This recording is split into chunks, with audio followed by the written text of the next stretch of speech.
하나님으로 인해 세상을 위한 불꽃 인생 시리즈 세 번째 이야기는요, 원래 지난 주일에 했어야 합니다.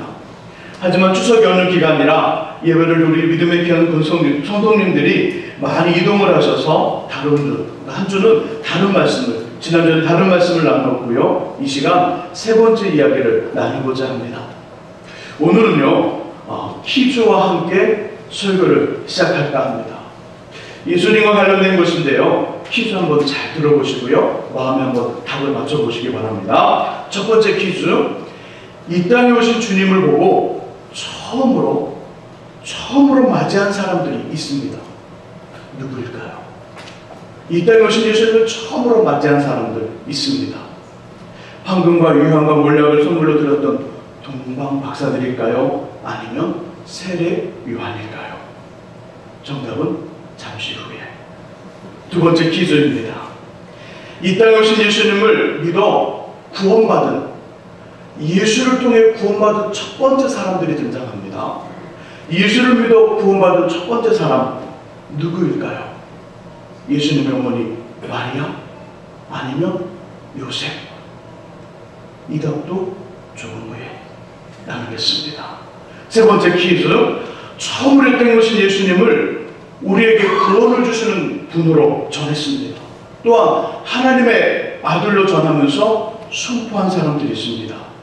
예수님을 전한 처음 전도자, 예수님을 전하면서 처음 전도했던 처음 전도자가 있습니다. 누구일까요? 누구? 조금 헷갈리죠? 누굴까? 세 개의 퀴즈 모두의 답이 20절에 있습니다. 20절을 읽으면서요, 퀴즈의 답을 누구인가 찾아보시기 바랍니다. 20절 읽습니다. 목자들은 자기들에게 이르던 바와 같이 듣고 본 그 모든 것을 인하여 하나님께 영광을 돌리고 찬송하며 돌아가니라. 아멘. 퀴즈의 답을 찾으셨나요? 누굴까요? 목자들 맞습니다. 목자들. 20절 처음에 이렇게 말씀하죠. 목자들은 자기들에게 이르던 바와 같이, 천사가 나타나 본문 10절에서 14절의 이야기를 전해줍니다. 큰 기쁨의 좋은 소식, 베들레헴에 구주가 나셨으니 곧 그리스도라. 너희가 지금 그곳에 가면 보자기에 쌓인 아기를 볼 것인데 그것이 표적이고 증거이고 분명한 확실한 것이다. 그러나 수많은 천군의 천사들과 함께 지극히 높은 곳에서는 하나님께 영광이요, 땅에서는 하나님이 기뻐하시는 사람들 중에 평화로다 찬양을 합니다. 그리고 달려가서 아기 예수를 보고 확인을 했지요. 누가요? 목자들이. 인간의 모습으로 우리 가운데 오신 하나님을 모든 사람들 중에 처음으로 맞이했습니다. 처음으로 가서 배웠다는 것이죠. 처음으로 그분께 찬양을 드리고 처음으로 그분께 영광을 돌립니다. 누가요? 목자들이. 맞이한 후 천사들이 전하여준 이야기, 큰 기쁨의 좋은 소식, 태어난 아기가 그리스도, 하나님의 기름 부음을 받아 온 인류와 모든 사람의 구세주라는 것을 기억합니다. 그리고 자신의 구주로 믿고 영접하여 예수님을 통하여 처음으로 구원을 받습니다. 처음으로 아기 예수님, 이 땅에 오신 하나님을 영접하고 확인하며 맞이하며 환영하고 찬양합니다. 처음으로 맞이한 사람들이 목자들입니다. 그리고 처음으로 자신의 구주로, 자신의 주인으로 영접하고 처음으로 구원받은 사람이 이 사람들입니다. 놀랍지 않으십니까? 여기서 끝나지 않았지요. 요셉과 마리아, 아기 예수의 부모님들에게는 그 밤에 천사들에게 들었던 이야기를 하나도 빠짐없이 또박또박 전하여 줍니다. 천사들이 이런 말씀을 했습니다. 이런 이야기를 했습니다. 그의 부모님에게 그 아기에 대한 얘기를 전해줍니다. 양들이 있는 곳 원래의 자리로 돌아가는 길에 만나는 사람들마다 전하기 시작했죠. 베들레헴에 구주가 나셨다. 예수가 나셨다. 하나님이 오셨다. 그분을 믿어야 돼. 그분을 믿으면 구원을 받아. 예수를 전하기 시작했습니다. 밤이 지나고요, 아침이 되어 환하게 아침이 밝아왔습니다. 그들은 가슴이 뛰기 시작했습니다. 와, 우리 지난번에 기가 막힌 하나님을 보았는데 우리 속에 있는 이 복음의 이 이야기가 가만 있을 수 없었습니다. 꿈틀꿈틀거리는 복음의 이야기들은 만나는 목동들마다, 목자들마다, 가는 곳마다, 동네마다 전하기 시작합니다. 지난밤에 경험했던 놀라운 이야기, 하나님이 인간이 되신 것과 그가 예수이고 예수를 통해 구원받은 경험을 전하면서 예수 믿고 천국 가자고 처음으로 전도했습니다. 목자들이 만난 예수 누구일까요? 약 4,000년 전에, 지금 말고 목자들이 있었던 그때를 기준으로 약 4,000년 전에 여자의 후손이라고 예언되어진 사람입니다. 우리를 죄에서 구원하시기에 하나님께서 보내주시겠다고 약속한 분이고요. 구약성서의 많은 선자들이 생명을 걸고 전하며 외쳤던 분이 목자들이 만난 예수님입니다. 예수님은요, 하나님이신데요, 하나님의 자리를 내려와 사람의 자리로, 종의 자리로, 죄인의 자리로 오신 우리의 구원주요 메시아이며 왕이십니다. 반면에 목자들은 누구일까요? 그들이 영접하고 그들이 맞이하고 그들이 믿고 그들이 전했던, 처음 맞이하고 처음 믿고 처음 구원받으며 처음 전도했던 그 목자들은 누구냐면 보통 사람들 이하의 취급을 받았던 그런 사람들입니다. 특별히 물고기를 잡는 어부와 나무와 못, 망치를 가지고 일을 하는 목수와 함께 스르디, 기피하고 멀리하며 함께하기를 싫어하는 일과 직업으로 분리되어 백성들에게 수혜받고 잊어진 존재로 살던 인물입니다. 그런데 이 땅에 오신 하나님, 인간이셨던 예수님을 환영합니다. 누가요? 목자들이 환영하고요, 찬양과 영광을 돌리며 모든 사람들 중에 처음으로 맞이합니다. 자신의 구조를 영접하며 성경의 첫장 창세기에서 말씀하시며 약속하셨던 여자의 후손을 통하여 구원을 주시겠다는 하나님의 방법으로 처음 구원을 받습니다. 인간으로 오신 하나님 예수를 영접하고 믿어 천국의 주인이 되자고 처음으로 예수를 전했던 그 사람들이 바로 스레리 업종의 일을 하며 보통 사람 이하의 취급을 받던 이 사람들, 목자들입니다. 목자들. 어린 아기의 모습으로 이 땅에 오시며 우리의 역사 속으로 들어오신 하나님을 당시 세계를 다스리며 후렴하던 황제는 하나님이신 예수님을 하늘과 땅의 진정한 황제로 적대하거나 맞이하지 않았습니다. 이 땅의 황제는 진짜 황제인 하나님이신 예수를 영접하거나 맞이하지 않았습니다. 예수님이 태어나신 베들레헴의 주인이었던 헤롯 왕도 환영하지 않았죠. 긴 옷을 입고 다니며 스스로 거룩하고 경건하다고 자부했던 바리새인들, 노마와 손을 잡고 권력을 휘둘렀던 사두개인들, 많은 재산을 가지며 아무 걱정 없이 살던 부자들에게 아기 예수님은 관심밖의 인물이었습니다.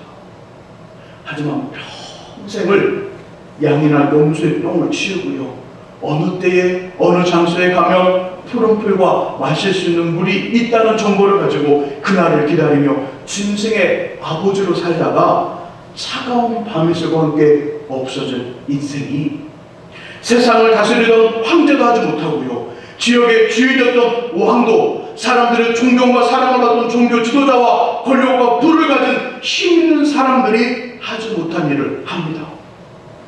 이 땅에 오신 예수님을 처음으로 모든 사람들 중에 맨 처음으로 환영하며 맞이했습니다. 아기 예수님을 바라보며 하나님을 찬양했다는 것입니다. 영광을 돌리고 감사하며 그의 마음을 정말 드리는, 정말 처음으로 모든 사람들 중에 하나님을 영접하고 맞이한 그런 일을 했습니다. 자신의 죄를 용서해 주시는 구주로 믿고 영접하며 처음 구원받은 사람들이 되었지요. 처음으로 예수를 믿어라 전하는 최초의 전도자가 되었습니다. 밤의 이슬처럼 아무런 흔적도 없이 사라지고 없어질 존재가 성경에 기록이 됩니다. 성경에 기록이 됩니다. 두고두고 모든 사람들의 베스트셀러, 최고의 그 책, 성경의 책에 이들의 일일이, 이들의 모습들이 기록이 됩니다. 성경이 기록이 되지요. 그것도 예수님이 이 땅에 오신 아주 중요한 이야기 속에 등장합니다. 아기 예수님 이야기를 듣고 보는 사람들마다 이 목자들을 기억하고 있습니다. 아기 예수님의 소식을 듣는 사람들마다 목자들의 이야기를 알고 있습니다. 그리고 우리들과 우리의 다음 세대들의 기억과 마음속에 계속적으로 머물며 기억에 남을 것입니다. 잊어진 존재로 아무런 사람들에게 관심을 받지 않을 이들이 모든 사람들의 관심의 대상이 됐습니다. 모든 사람들의 기억에 남았습니다. 모든 사람들의 이야기 속에 등장하기 시작합니다. 성경에 약속된 그 약속의 말씀 속에 이들의 이야기가 나타납니다. 잊어지고 없어질 존재들이 기억에 남는 사람들이 되었지요. 한마디로 불꽃 인생이 된 것입니다. 모든 사람들의 존경을 받습니다. 모든 사람들의 관심을 받습니다. 모든 사람들의 사랑을 받습니다. 그리고 모든 사람들에게 귀한 교훈과 메시지를 전해주고 있습니다. 어느 누구도 목동과 목자로는 기억해주지 않습니다. 어느 누구도 목동과 목자로는 찾지 않습니다. 그러나 성경 속에 아기 예수님을 처음으로 맞이하고 처음으로 아기 예수님을 통하여 구원받고 처음으로 예수를 전도한, 예수를 전하는 처음 전도자로 이 목자들은 우리가 기억하고 그들을 찾습니다. 불꽃 인생이 된 것이지요. 저는 저와 여러분들 모두가 우리의 후손들에게 좋고 아름다운 모습으로 선한 영향력을 준 믿음의 선배로 기억되는 멋진 불꽃 인생들이 되시기를 먼저 주님의 이름으로 축복합니다. 그렇다면 어떻게 별 볼 일 없었던 인생들이 주님 때문에 불꽃 인생들이 될 수 있었을까요? 목자들에게 발견되어지는 불꽃 인생 키워드는 무엇일까요? 8절에 그 힌트가 있습니다. 힌트에 주목하면서 8절을 읽어보겠습니다. 본문 8절 같이 읽습니다. 그 지역의 목자들이 밤에 밖에서 자기 양떼를 지키더니. 아멘. 무엇이 목자들로 하여금 하나님의 불꽃 인생이 되게 했을까요? 무엇이? 자, 이스라엘 목자들은요 이런 삶을 살아갑니다. 양과 염소가 보면은 목장 근처에 풀이 충분히 있을 때는요 그것들에게 배불리 먹인다 목장으로 들어와 우리 안에서 양과 함께 쉼을 얻습니다. 하지만 목장 근처에 풀이 떨어지면요 목자들은 양과 염소를 이끌고요 푸른 풀을 찾아 떠납니다. 그리고 풀을 찾게 되면 그곳에서 야영을 하죠. 야영. 한 달도 괜찮습니다. 두 달도 괜찮습니다. 세 달도 상관없지요. 충분히 먹인 후 다시 목장으로 돌아옵니다. 지금 본문의 상황은요 목장 근처가 아니라 목장과 멀리 떨어진 외부 들판이나 광야입니다. 그곳에 양들이 떼를 지어 쉬고 있지요. 잠을 자고 있습니다. 때로는 무더기로 잠을 자고 있고 모여 있습니다. 자, 본문 8절을 봅니다. 현재 시간은 언제일까요? 언제? 그렇습니다. 밤, 저녁이지요. 저녁. 장소는요 어디? 밖입니다. 밖. 그때 목자는 무엇을 했다고요? 밤이고요 저녁입니다. 밖에서 그 목자들은 무엇을 했을까요? 그렇습니다. 자기 양떼를 지켰습니다. 그리고 주의 사자 천사가 찾아왔지요. 그런 후 아기 예수님을 모든 사람들에게 제일 먼저 처음으로 맞이하고요 제일 먼저 영접하며 제일 첫 번째 전도자가 되는 불꽃 인생이 되었습니다. 그런데 만일 지금 여기가 밖이라 목장에는 주인이 있지만 여기는 밖이라 양과 염소의 주인이 없습니다. 양들은 이미 군대에서 몰려 잠이 들었고요. 그래서 자신도 양들과 함께 잠이 들었다면 어떤 일이 벌어졌을까요?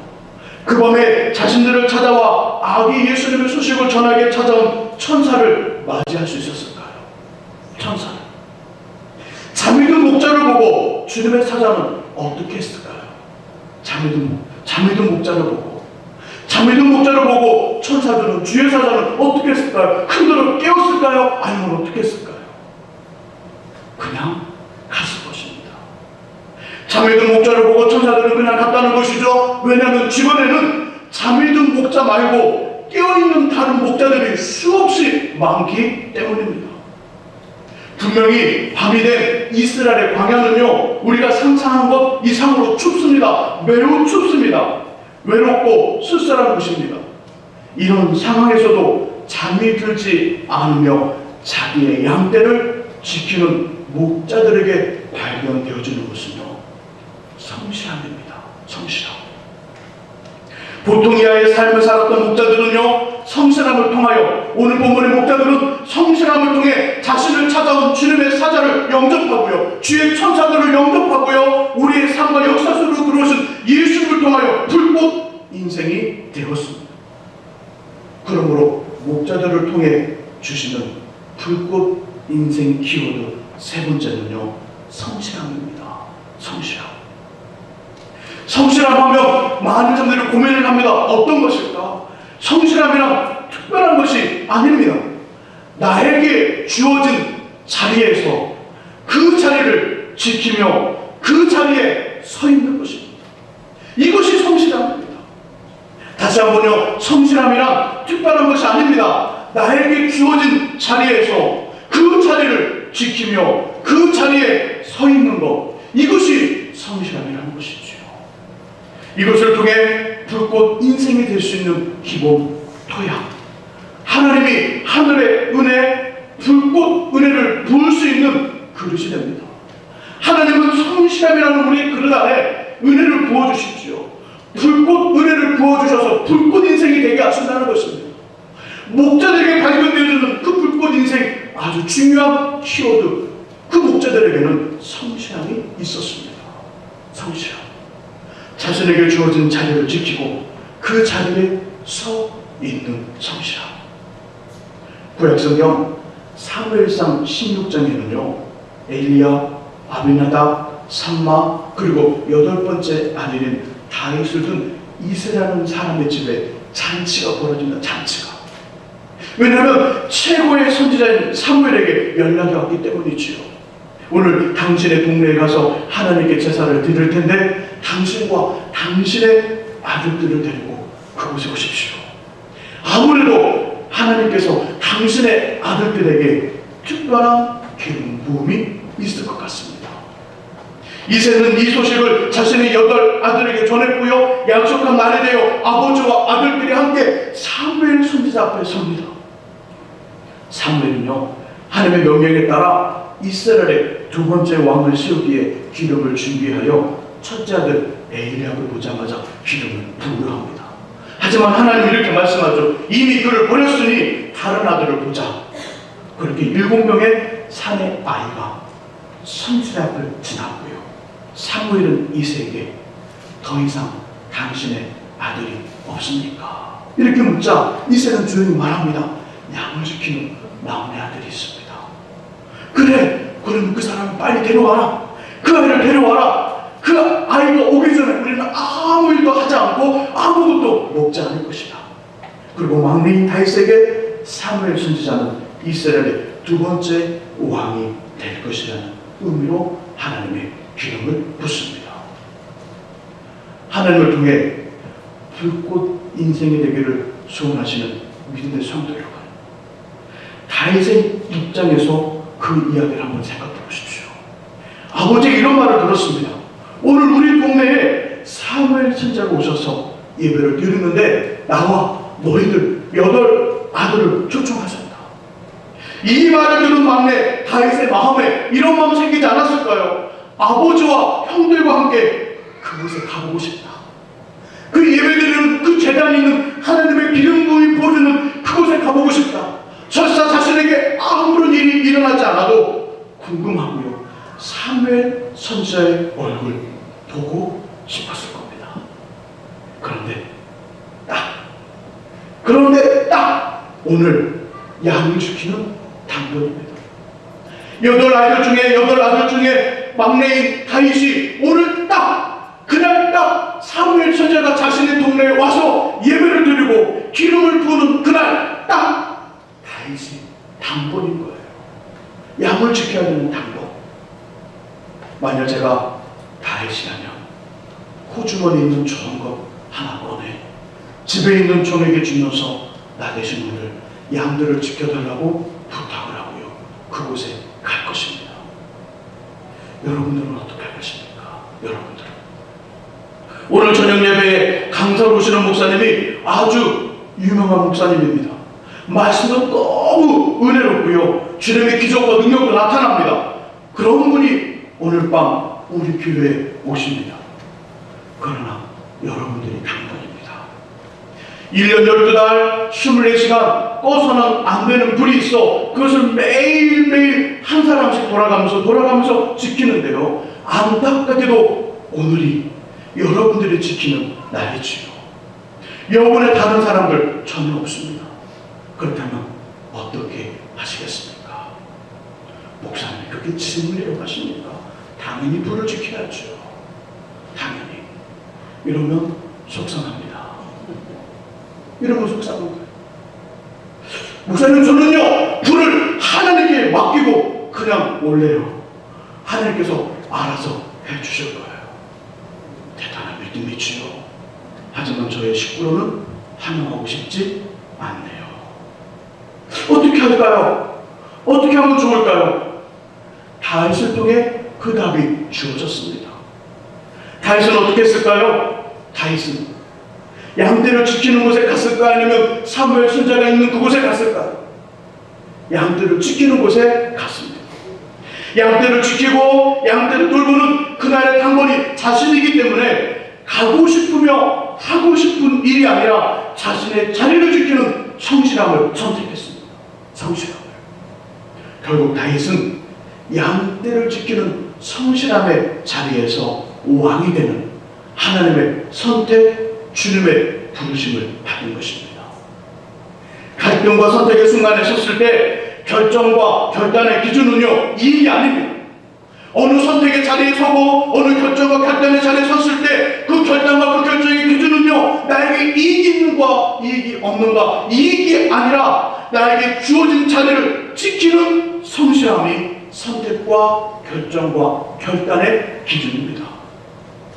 성실함을 위한 선택, 성실함을 위한 결정, 성실함을 위한 결단은요, 그 순간에는 힘이 들고 손해가 있을 수 있습니다. 그러나 결국은 잘 됩니다. 다윗처럼 결국은 잘 되고요, 큰 이익과 함께 불꽃 인생이 될 수 있습니다. 왜냐하면 하나님이 성실하신 분이거든요. 왜냐하면 하나님이 성실하시고요, 그 성실하신 하나님이, 그 성실한 하나님이 성실한 사랑과 함께 하시고 성실한 인생의 편에 서시기 때문입니다. 1943년 영국의 빈민가에서 한 소년이 태어납니다. 소년의 아버지는요, 서커스단의 당원이었죠. 서커스단에. 이 소년이 12살이 되었을 때 아버지가 일하는 서커스단이 파산이 되고요, 이 파산되는 바람에 이 소년의 가정은 매우 가난해졌습니다. 매우 어려워졌죠. 너무 가난하여 그 당시 그곳에 가장 그날의 빈민은, 가장 가난한 사람들이 모여 사는 브리스톨의 낡은 아파트로 이사를 합니다. 그리고 그 소녀는 얼마 후에 그래머 스쿨이라는 아주 유명한 학교에 장학생 시험에 합격을 합니다. 이 그래머 스쿨에 가려하니까 교복이 있어야 되는데 새 교복을 살 돈이 없는 겁니다. 그래서 중고 옷을, 헌옷을 파는 곳에 가 낡은 교복 한 벌을 사서 입고요, 그 학교에 갔습니다. 근데요, 그 학교 보니까 중상층 이상의 자녀들, 그의 부모님이 때로는 귀족 출신의 부모님들, 높은 간직에 있는 부모님들, 중산층 이상의 아이들이 다니는 학교입니다. 이 소년 아버지가 가난한 아버지입니다. 최고의 빈민가, 그 빈민가의 아파트에 사는 빈민한 가정입니다. 이 소년은 공부하면서 자신과 싸워야 됐습니다. 자신과 싸워야 되고, 환경과 싸워야 되고, 가난과 싸워야 했습니다. 그러는 인생의 세 가지 아주 중요한 좌우명을 갖게 되었습니다. 첫 번째, 그 부자 아이들과 살아가면서 자신은 가난했잖아요. 그러니까 그쪽에 부자 출신과 부자와 가난한 자, 이 둘 사이에 중간을 가자. 부와 가난에 그 치우치지 말고, 좌로나 우로나 치우치지 말고 중간을 걸어가자. 치우치지 말고. 두 번째, 모든 일에 최선과 성실을 다할 것. 세 번째, 순수하고 정직할 것. 이것이 그 소년의 좌우명이었습니다. 이 소년은 세 가지를 늘 마음속에 지니고요, 자신과 싸웁니다. 그리고 가난과 싸웁니다. 환경과 싸웁니다. 어느덧 승리했습니다. 승리하며 매사에 최선과 성실을 다했지요. 소년은 어느덧 장성합니다. 장성하여 1979년에 헌팅턴 지역구의 국회의원으로 당선되고요, 외무부 장관을 거쳐 대영 제국의 52대 총리가 됩니다. 그가 바로 세계적으로 유명한 존 메이저 총리였지요. 가난하고 소외된 지역에서도요, 희망과 소망이 없는 내일이 전혀 보장되지 않는 막막한 환경에서도, 한숨밖에 나오지 않는 그 상황에서도 얼마든지 성공적인 인물, 세계적인 사람 나올 수 있습니다. 얼마든지 불꽃 인생 될 수 있습니다. 아무리 나의 삶이 가난하고, 내 인생이 가난하고, 가난한 부모님을 만났고, 가난한 환경에 처했고, 아무런 어떤 내게 있는 것이 아무 것이 없다 할지라도, 정말 보잘것없는 배경이라 할지라도, 얼마든지 그 배경과 환경 속에서 성공적인 인물, 세계적인 인물, 불꽃 인생이 나올 수 있다는 것입니다. 자신의 자리를 지키며 최선을 다하는 성실함으로 가능합니다. 오늘 우리가 함께 나눈 누가복음 2장 8절 이하를요, 매튜 헨이라는 성서주석가는 이렇게 해석하며 설명해 줍니다. 예수님의 탄생 소식이 별 볼 일 없었던 목자들에게 전해진 이유는, 그 당시 대제사장들과 장로, 서기관들은 성탄의 소식을 받을 만한 준비를 갖추지 못했기 때문이며, 별 볼 일 없었던 목자들은 기쁨만에 깨어서 자신의 일에 최선과 성실을 다했기 때문이다. 하나님은 내나 지금이나 성실한 사람들을 사용하십니다. 하나님은 성실한 사람들을 사용하십니다. 하나님은 어느 직분에 어느 위치에 있는 사람을 사용하는 것이 아니라 하나님은 성실한 사람을 사용하신다는 것이죠. 삶에 성실하셔야 됩니다. 삶에. 믿음에 성실하셔야 됩니다. 사명에, 교회에서 주어지고 맡겨진 일, 나의 인생을 통해 하나님이 맡겨주고 주어진 일에 성실한 사람, 기도하는 일에 성실하셔야 됩니다. 성실한 거 특별한 거 아닙니다. 뭔가 기가 막힌 일을 해야 되는 거 아닙니다. 성실한 것은 매우 특별하거나 다르거나 어려운 것이 아닙니다.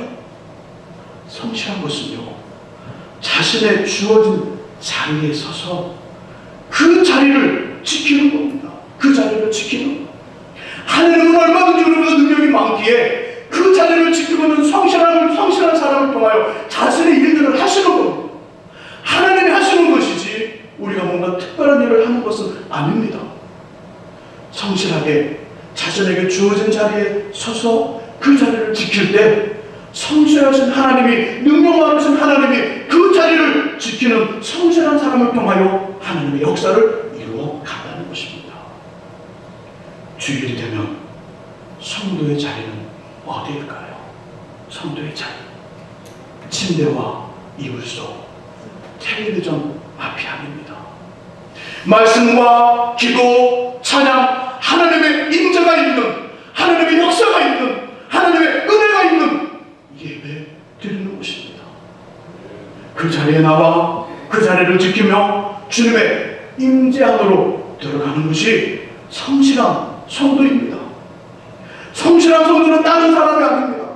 그렇게 하나님의 임재 안으로 들어가는, 하나님의 임재 안에 머물러 있는, 하나님과 함께 그 자리를 지키고 있는 그 사람이 성실한 성도라는 것이지요. 예배드리는 자리를 놓치지 않기를 주님의 이름으로 꼭 부탁드립니다. 주일이 지났습니다. 월요일이 되었지요.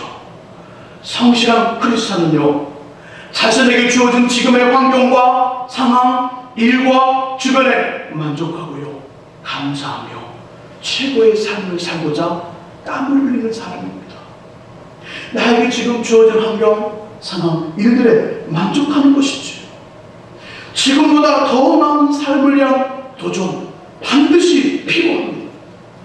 하지만 현실을 향한 성실함이 결여된 도전은요, 아무런 의미가 없습니다.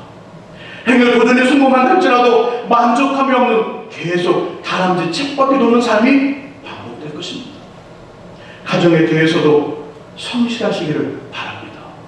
아내와 남편에 대해 나에게 가장 잘 어울리는 사람이라고 믿고 인정하십시오. 다른 사람 없습니다. 그놈이 그놈이고요, 그 여자가 그 여자입니다. 가정 행복의 척도는 서로에 대한 성실함에 있는 것이지요. 자녀에 대해서도 부모님에 대해서도 만족하며 나의 자리에 서서 그 자리를 잘 지키시기를 축복합니다. 학생들과 청년들의 자리는 어디일까요? 미래를 준비하는 학교와 도서관, 책 앞입니다. 이 자리에 성실하시기를 축복합니다. 이유는 뭘까요? 이유는 하나님의 성실하십니까? 하나님이 성실하시고요, 성실하신 하나님은 모든 일에 성실한 사람을 택하셔서 하늘의 은혜와 능력을 부어 불꽃 인생으로 만드시기 때문입니다. 성실하심으로 후회가 없는, 성실하심으로 후회가 없는 많은 사람들의 기억 속에 남는 불꽃 인생들이 되시기를 예수님의 이름으로 축원합니다.